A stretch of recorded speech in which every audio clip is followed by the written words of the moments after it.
Здравейте, ние сме от The Magic Team BG и днес ще ви покажем един много як фокус, който се нарича часовникът. Това ще ни трябва едно разбъркано тесте. Разбъркано така. Рифъл шифъл да направим.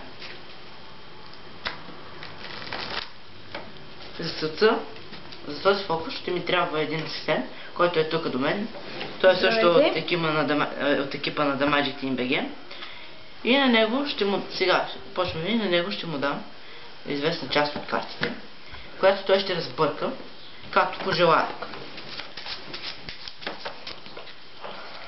Сега, искам ти да вземеш някаква част от тези карти и да я оставиш настрани. Така, вземи тези карти пак и ги разбъркай хубаво. Така, сега искам да запомниш последната карта. И нека я покажем и на камерата. Така. Сега ще се я сложим върху тестето. И ще образуваме един часовник. Като почнем от 12, 11, 10, 9, 8, 7, 6, 5, 4, 3, 2, 1. Сега, вашата карта, която ви показах, ще е на толкова часа, колкото карти имам в ръката. Тоест, 1, 2, 3, 4, 5, 6. Така, вашата карта е на 6 часа.